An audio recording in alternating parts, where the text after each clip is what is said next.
Hello and welcome to my PD in 15 minutes. This session comes from my Engaging Strategies for Small Group Reading Instruction session. In that session, I take time to address these topics. What is small group reading instruction? How do you best select text? How are your lessons structured? And what do the students do who are not with you at the teacher table? For the purpose of this 15-minute PD, we will be talking about how to select the best text for small group reading instruction.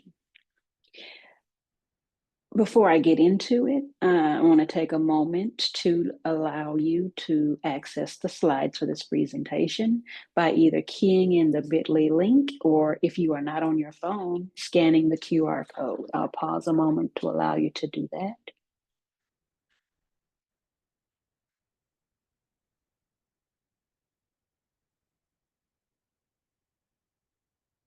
The link is case sensitive if you are typing it in. That is text selection slides.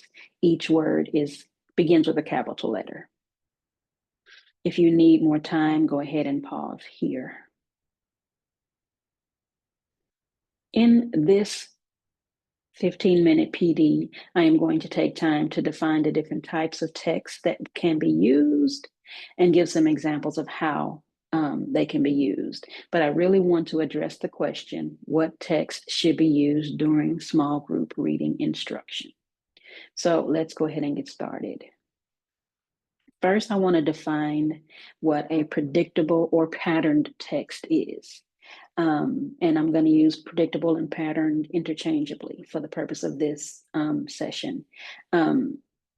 Those texts are texts that have predictable patterns and images, usually used for beginning readers. The downfall of that is that they often reinforce a guess and check strategy, because as you can see in this example, you have 3 words: I can see, four words, and then you see a word that is new. That word that is new is reinforced by picture supports, which can send the message, if I look at the picture, then I know what the word is, or I can guess what the word is. There are other texts like Silly Sally that are also predictable type texts. I'm going to take a moment to read some of Silly Sally to you, and I want you to think about what part is predictable, what part is pattern, and how could you use a text like this in your instruction. Silly Sally went to town, walking backwards, upside down. On the way, she met a pig, a silly pig. They danced a jig. Silly Sally went to town, dancing backwards, upside down. On the way, they met a dog, a silly dog. They played leapfrog. Silly Sally went to town, leaping backwards, upside down. On the way, she met a loon, a silly loon. They sang a tune. A loon is a waterfowl. He's a bird like a duck. Silly Sally went to town, singing backwards, upside down. I'm going to read a little more, and then I'll stop, and we'll talk more about predictable text. On the way, she met a sheep, a silly sheep. They fell asleep. Now, as this goes on, she meets characters and they do something backwards, upside down to town. And so you see the predictable nature of a text like this. This text is fun.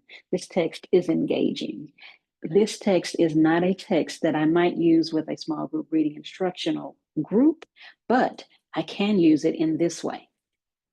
For instance, we can make predictions, and I can model that for students. I have highlighted some words that I want you to pay attention to. Silly Sally went to town, first walking upside down. Then on the way, she met a pig, a silly pig. They danced a jig. And I might have to explain to my students what a loon is and what a jig is. That helps build and reinforce vocabulary. But I know that on this page, they danced. So I can make a prediction that they might go dancing backwards upside down. And so when I reveal to my students that is what happened, I have modeled for them how to make a prediction, or how I can use inferencing skills, clues from the text to support my educated guess when I'm making inferences. Because we know that Silly Sally did each of these things backwards upside down. So we could practice naming words and action words. We can practice making predictions, making inferences with a book that has patterned text. Let's look at leveled text now. It is important to understand that any trade book or your textbooks, for example, are leveled according to a variety of different systems. Those systems look at features of the text, like the length of words, like multisyllabic words, the length of sentences, the types of sentences, and the amount of unique words. It is important to know that our textbooks, our basal readers, are leveled according to a system that gives a grade level equivalent. And also the book publishers are very intentional in mind. They have word lists of words that you should be looking for in those texts. They have spelling patterns. If that text is if that publishing company and that basal is a really good one, those skills and ideas and practices are embedded and intertwined in a scope and sequence. And so when I say grade level equivalent, that is best because those publishers have been very intentional. But our leveled reading sets are not usually in line with whatever our scope and sequence is. And generally those levels increase either by letters or numbers. And as they increase, it becomes more challenging to decode and to comprehend. So if we are using those, what can we consider? Here's what we can consider. If I am using level text, I have to understand the purpose of that text. That means I need to read it ahead of time. I need to understand the limitations. The limitations are that text may not be aligned. That text may have words and spelling patterns and ideas that students have not yet been introduced yet. So I'm going to provide support to my students so that they can read those texts. I'm also going to think beyond reading instruction and think about what else I can do with these texts. Those texts might be really good for comprehension, but they also are going to help me practice different spelling patterns. They're going to help me practice different sentence structures, different ideas. And also I want you to consider how else can I use this book? If I'm using a leveled text set, I can also pull a decodable reader or another reader at students' level that matches or pairs with that text, because the goal is orthographic mapping. The goal is practicing reading behaviors. That leads me to my next type, which is the decodable text. Simply define a decodable text, that is a text that is aligned with a specific set of phonics skills that is used to reinforce spelling patterns, decoding patterns that have already been introduced. Now, it is important to note that how decodable a text is depends on its connections to a phonics scope and sequence. If my students have not been exposed to those spelling patterns, it's not a decodable text for that student group. That means I, the teacher, am going to have to support students in being able to read and understand the information in that book. And then you see a sample of a decodable text that goes along with a phonics lesson that I'm going to show you a sample of as we go further in the session. Now, experts like Louisa Moats agree that decodable texts are important for early reading practice, but they also agree that there should be a specific time limit that goes along with how long my students are in decodable readers. And so for the sake of time, I am going to allow you that have access to this presentation to listen to what Louisa Moats says about how long students should stay in decodable text. This video is about a 2-minute long video that you can watch and peruse at your leisure. And it goes along with some resources that I am also going to share at the end.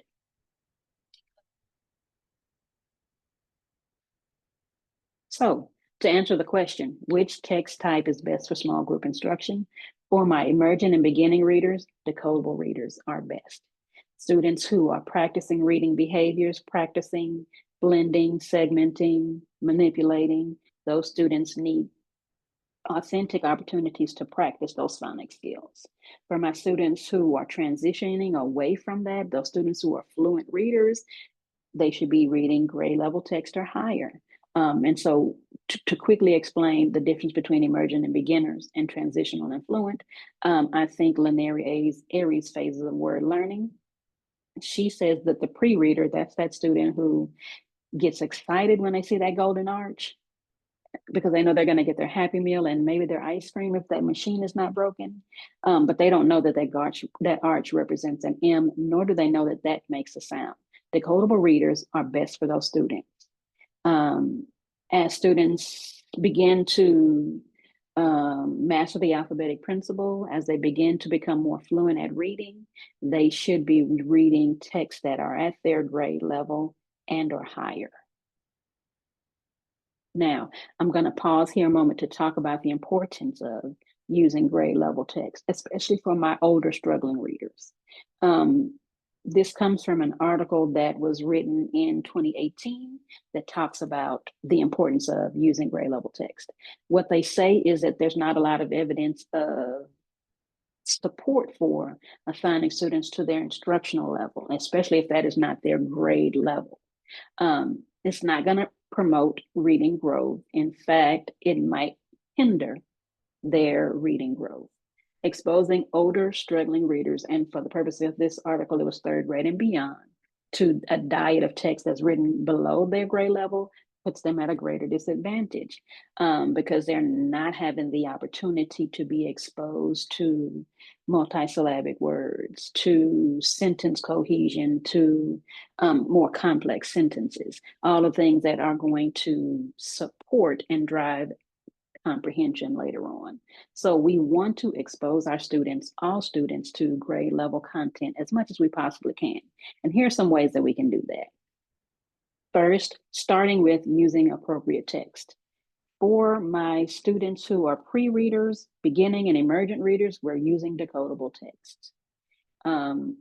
For my students who might be older and struggling, we're using text that we can help support them reading in. So that means I might have to teach some vocabulary. As I mentioned in the slide, one of the previous slides, I might have to pre-teach vocabulary. I might have to expose them to sentence patterns, spelling patterns before they read. I'm going to vary demands. Sometimes you have to, other times you get to.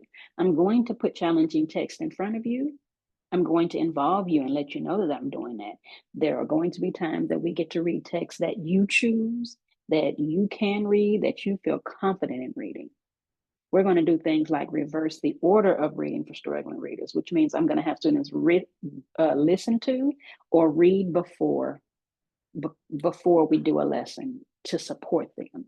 I've already mentioned pre-teaching vocabulary, pre-teaching spelling patterns. We're going to do things like chunk that text for comprehension's sake. We're going to have them pay attention to complex sentences and clarifies sentence cohesion. So we're going to pull out sentences. This sentence says this, it is written like this. Let's practice that, kind of like patterns of power, but also let's understand what that sentence means.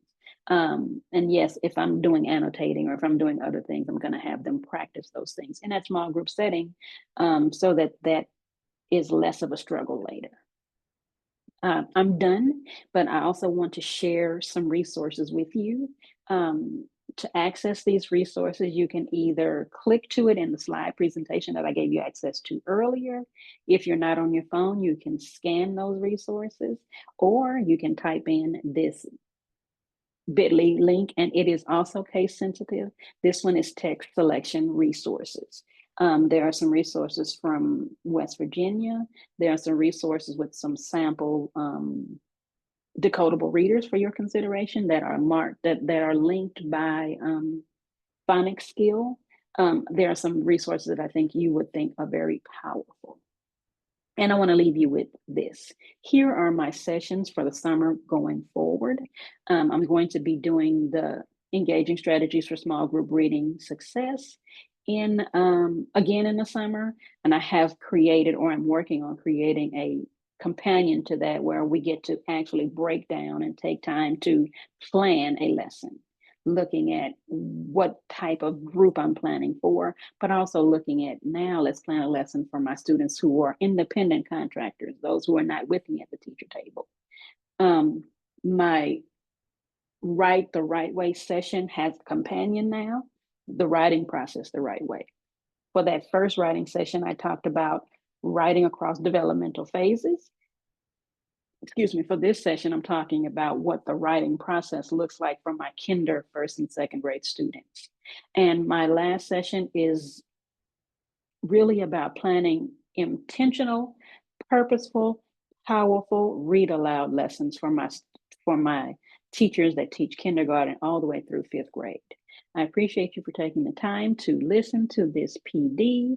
I look forward to hearing from you soon.